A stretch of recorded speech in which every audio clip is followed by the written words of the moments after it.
Translation.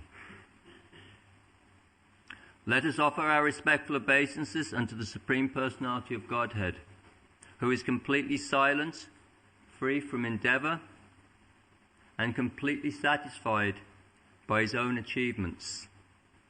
He is not attached to the activities of the material world through his senses.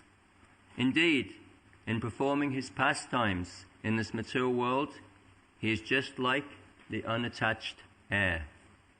Responsibly, please. Let us offer our respectful obeisances unto the Supreme Personality of Godhead, who is completely silent, free from endeavour, and completely satisfied by his own achievements. He is not attached to the activities of this material world through his senses. Indeed, he is performing his pastimes in this material world. Sorry, I got that wrong. Indeed, in performing his pastimes in this material world, he is just like the unattached air. Purport by Srila Prabhupada. We can simply understand that behind the activities of material nature is the Supreme Lord, by whose indications everything takes place, although we cannot see him. Even without seeing him, we should offer him our respectful obeisances. We should know that he is complete. Everything is done systematically by his energies, parasya shaktir vididaiva shuyate, and therefore he has nothing to do. Natasya karyam karanam navidyate chavidyate. As indicated here by the word upashanta shaktaye, his different energies act, but although he sets these energies in action, he himself has nothing to do. He is not attached to anything, for he is the Supreme Personality of Godhead. Therefore, let us offer our respectful obeisances unto him. Let us offer our respectful obeisances unto the Supreme Personality of Godhead, who is completely silent, free from endeavour, and completely satisfied by his own achievements. He is not attached to the activities of this material world through his senses. Indeed, he is performing his pastimes in this material world. Indeed, in performing his pastimes in this material world, he is just like the unattached air. No Om Vishnu Padaya Krishna Prastaya Bhutale Shrimati Bhaktivedanta Swami Namne Namaste Saraswati Devi Gauravani Pacharne Nirvishesha Shunyavadi Paschatya Shatarne Vanchakalpa Chubhista Kripa Sindhabhyevacha Patitimam Pamibhyo Vaishnavebhyo Namaha.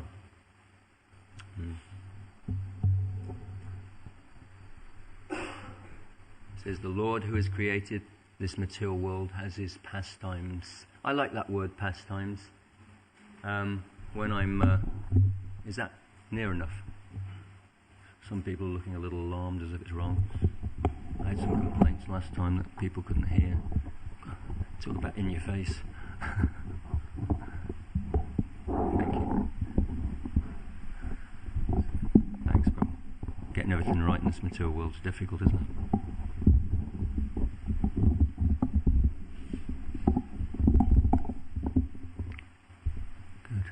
Close relationship I have with Mike. Okay. Sometimes when I'm teaching in schools, we give the kids, for a bit of fun, we give the kids sort of Indian names. Not that I'm initiating them or anything, but we give them Indian names just to make it a bit more fun. And quite common to get the name Lily. My mum's called Lily. Get the word Lily. So we always call them Leela, of course. And then we tell them that means pastime. A lovely word, isn't it? Pastime. It's like having pleasure, but in a detached way. Having pleasure in a detached way. I was kind of thinking it's like boring in a good way.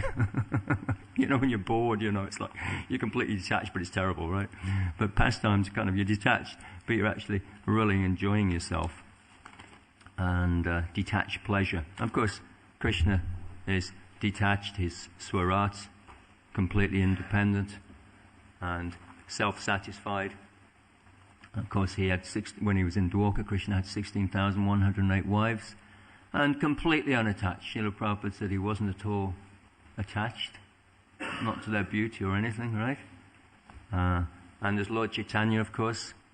When he took renunciation, he gave up his wife. I was actually thinking about that. Sometimes when we renounce things, we're suffering so much that it's not very difficult for us to renounce. We can hardly imagine. I think Srila Prabhupada mentions that, what a wonderful home life Lord Chaitanya had. It's something we can't even imagine. So sometimes for us, we don't really know what detachment is, because if you ain't had it, you can't give it up, right? Right? Often we've never had something so good, so, we think we're very detached, but are we actually attached? If we actually had that thing, would we be so detached, right? Sometimes we think we're not worthy of it, so that, we've never had it. I was just thinking, my brother told me years ago there was some business was doing some marketing, and they were inviting people to come to a stately home where you could come, and there was business propositions going on. You'd be invited to this stately home and this big business in a beautiful place, just like I went to a school yesterday, which was it was a mansion that belonged to the Rothschilds. The Rothschilds were, I think, one of the biggest the richest people in Europe in about the 18th century, around the time of Napoleon. Not doing quite so well nowadays. So a very beautiful place, right?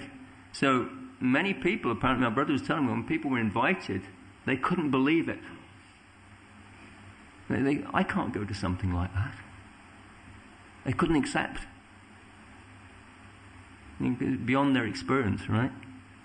So sometimes I wonder whether we understand just what renunciation is, because renunciation means even if we have that chance of amazing pleasure we've never experienced, can we just walk away on it? Something to think about. Rama also gave up Sita, very controversial, but Rama just, for the sake of duty, completely detached. Amazing. And of course, Raghunath Das Goswami devotees, giving up everything just like stool in the street. Actually, I was just thinking, attachment is actually it's a very sort of subtle sort of concept. I don't think you hear many people talking about it in the material world, lectures on what attachment is, right? So it's amazing how 1 minute we haven't got something, and then we have something, and somehow we own it, it becomes ours. And then that very thing means nothing to us. And then as soon as we buy it or we're given it or something, that very thing somehow becomes part of us. Just like men with their car, I don't know about you, but I'm so attached to my car, it's like a part of my body, right? And so it's like my hands are an extension, and the car just fits in, it's just molded perfectly, right? Quite comfortable, right? And how painful if something goes wrong. How painful if we lose it. 1 minute we don't have something, next minute we have it. How painful if we lose it, especially with relationships. You can just walk past someone on the street, don't mean anything to you. And just a little bit of relationship, and next minute, so attached, so painful if it goes. It's quite a very subtle sort of thing. Actually, it mentions here, Krishna's like the unattached air. Srila Prabhupada gives that example that when he acts, he's like the air. I suppose it's a bit like a big businessman. I suppose you see it in this world a little bit. Or some big politician or something. They sort of act in a very detached way. They just, you do that, right? There's this air of, of course they are very attached, but there's air of detachment, right?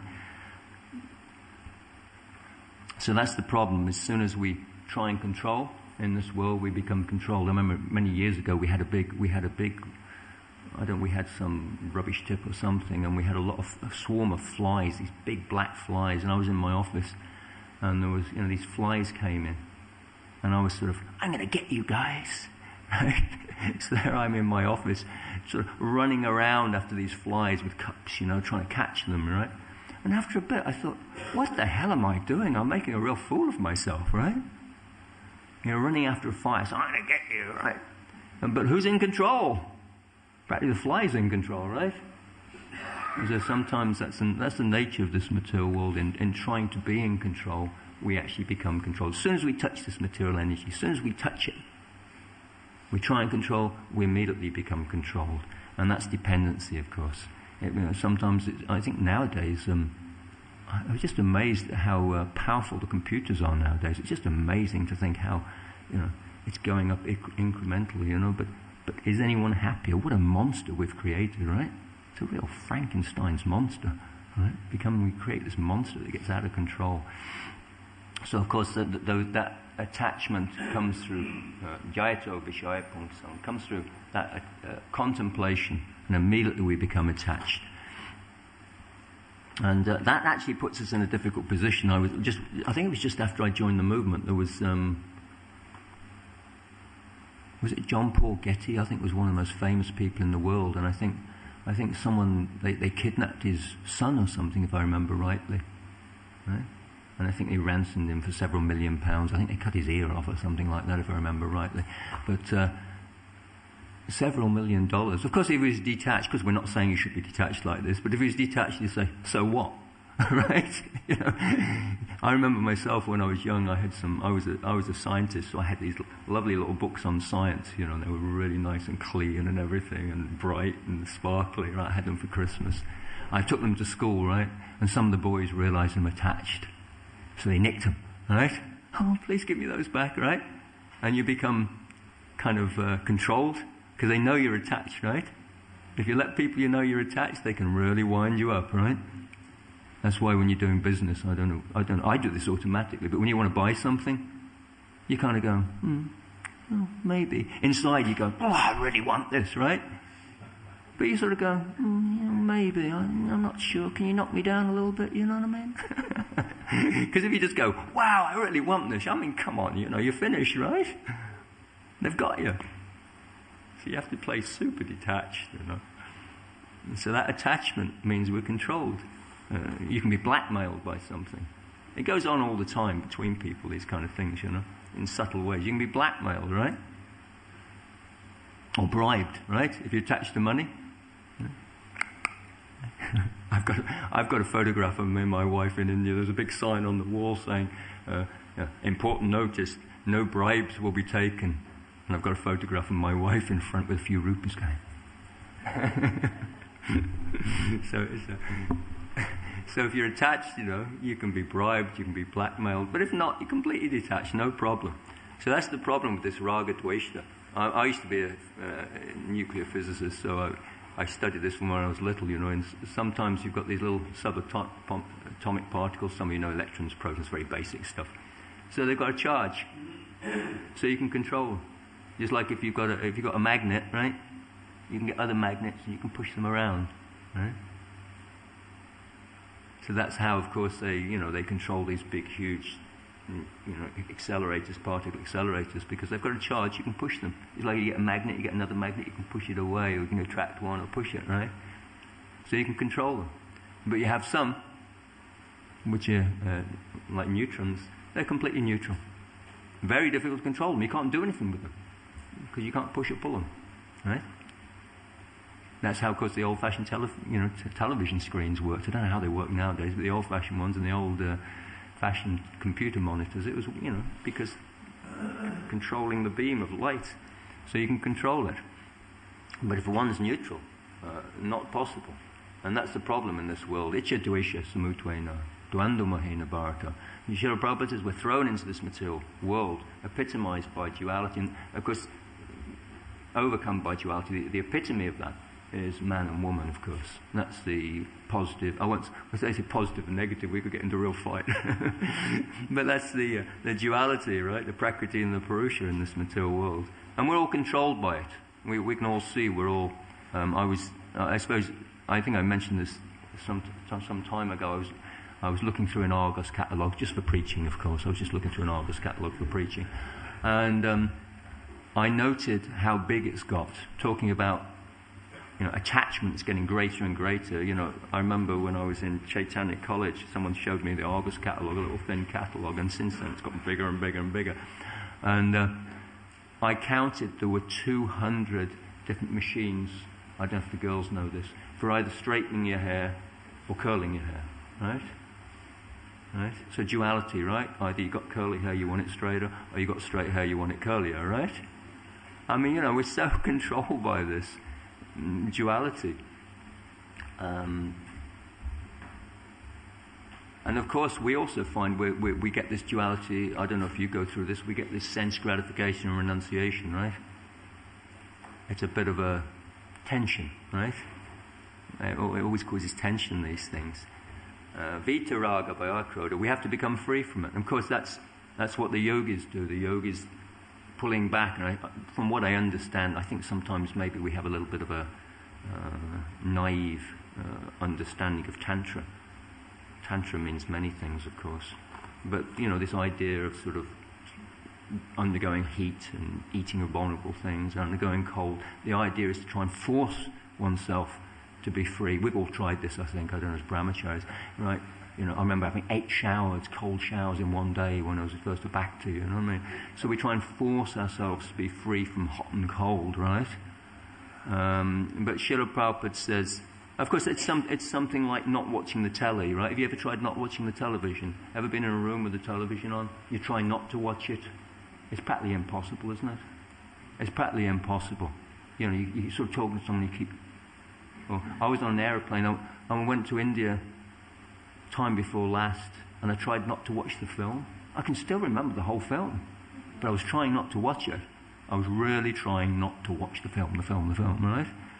Very, very difficult. So yoga is like that. So Srila Prabhupada says abject failure. Constantly trying to pull back. And some of us experience that. We try not to be attached. As soon as we get something, we're attached again. We try not to have material desires. As soon as a chance comes, woof, still there, right? So very, very difficult to overcome this attachment. I think there's a difficulty in the West as well when we try and do that. Sometimes when we try and imitate India, we do it. A friend of mine said, we don't become detached, we become neurotic. We sort of, sometimes we try and be stone. You ever met devotees like that? You go up to them, you say Haribol, and a sort of glazed look, and you think about those films with zombies, right? Right? We try and be detached in a false way, and we experience that doesn't actually work. It doesn't actually work. We try and deny. We try and be ignorant. It doesn't actually work. Even, I say even. I shouldn't say even Buddhists, but anyway. But Buddhists also, they have that philosophy when they're meditating, they recognize things and then let them go. At least you recognize what's there, then you let it go, right? They see what comes into the mind, then they let it go. At least sometimes I'm just like stone, right? Doesn't work. Not possible to become like stone. Cannot imitate being detached. Usually when we put on a face like that, the heart's really sort of struggling, tormented with these dualities, right? We might put on a stone face. Srila Prabhupada actually says in one place, if we're not attached, we'll go mad. It's not possible to be not attached. We have to be attached. I remember years ago, I felt rather upset when Bhakti Mark was here. Bhakti Mark had a really tatty old car.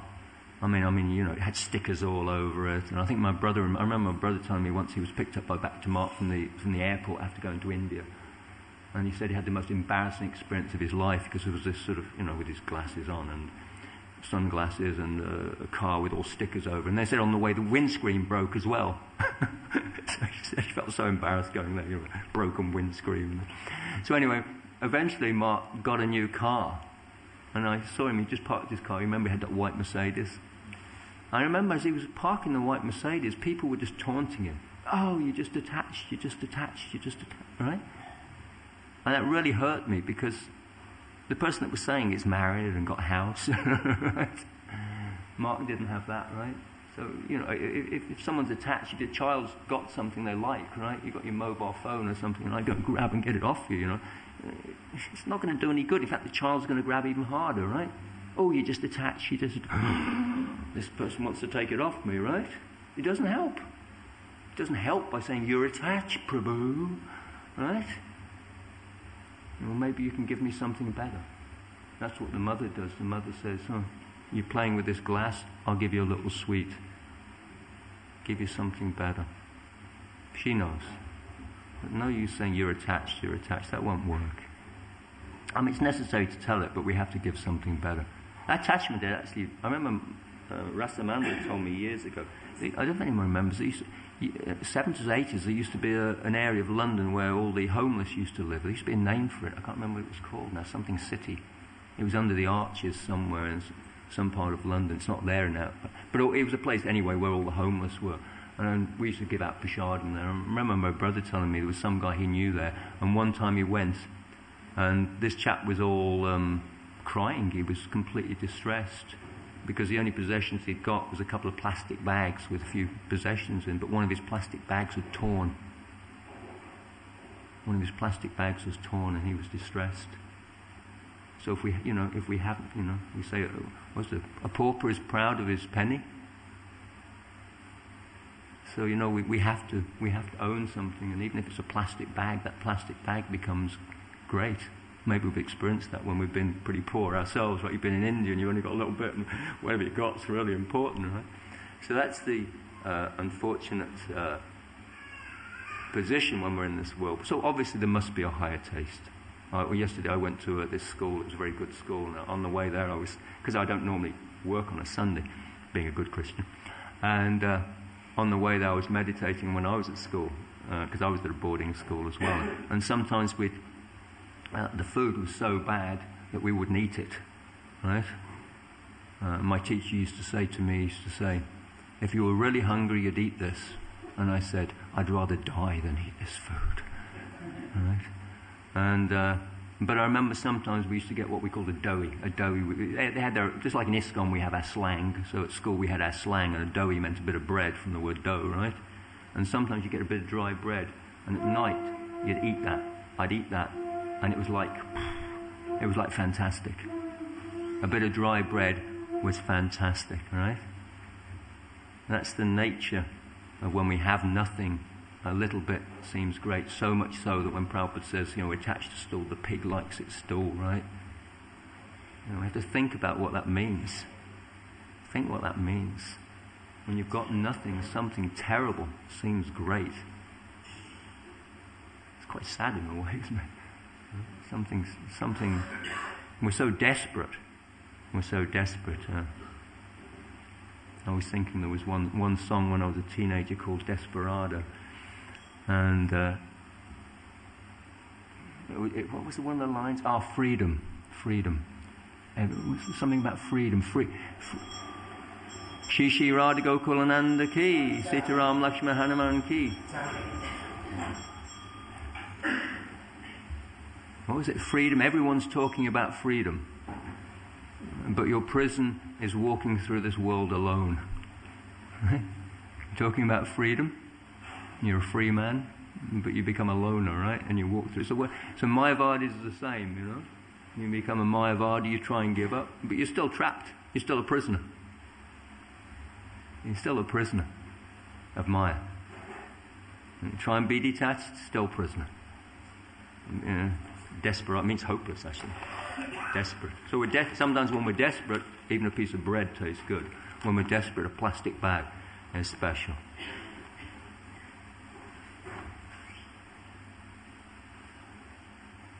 There was actually another line in that song. When you have so many things laid on your table, but you've got so many things laid on your table, but you want the things you can't get. Right? You've got so many things laid on your table. It's kind of biblical, isn't it? God's put so many stuff on our table. He's given us everything, but you want something else, right? That's our nature. Is we don't want what Krishna has just given us. We want more. We want more. We want what we can't get, right? And it's amazing how attached we can get and how many objects you can get. When you're a brahmachari, you think it's easy, but and you're not attached. But as soon as you get married and you get things, become attached. It happens. It's the nature of this material world. It happens. As soon as you get things, become attached. Very difficult.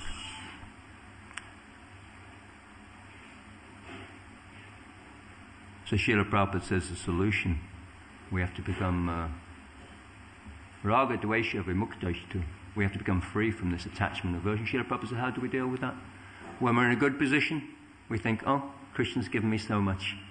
Krishna understands, I need these things to do my service. A little bit of gratitude goes a long way. Goes a long way. And when we haven't got something, we think this is a chance to thank a Krishna. That keeps us in that equipoised position. Very difficult to achieve.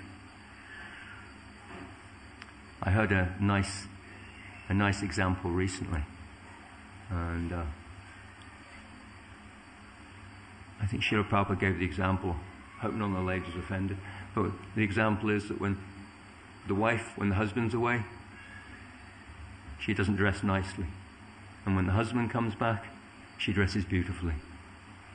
So is it about dressing badly, or is it about dressing nicely? No, it's about loving the husband. So when we do things for Krishna, if Krishna wants to give us, we accept, and Krishna takes away, we let go. The central point is love and Krishna.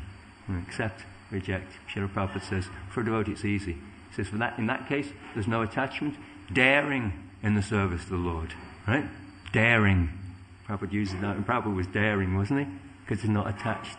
You find when we're attached, we sort of get stuck. Right? But daring, free to do anything in the service. His freedom, because it's for the Lord, that's all. It's not for me.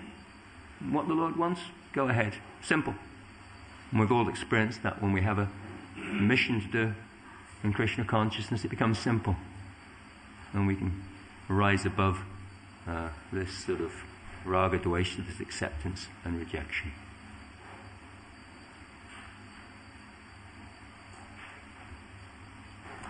So that's our job. Our job is to try and endeavour. Sometimes it's difficult to endeavour without becoming attached. Certainly it's not possible to be artificially detached, but we have to accept whatever is in the service of the Lord, not get too mental about it, accept what we need, do our service, and then we can also join the pastimes of the Lord and be free and enjoying pleasure. Any questions on that, please?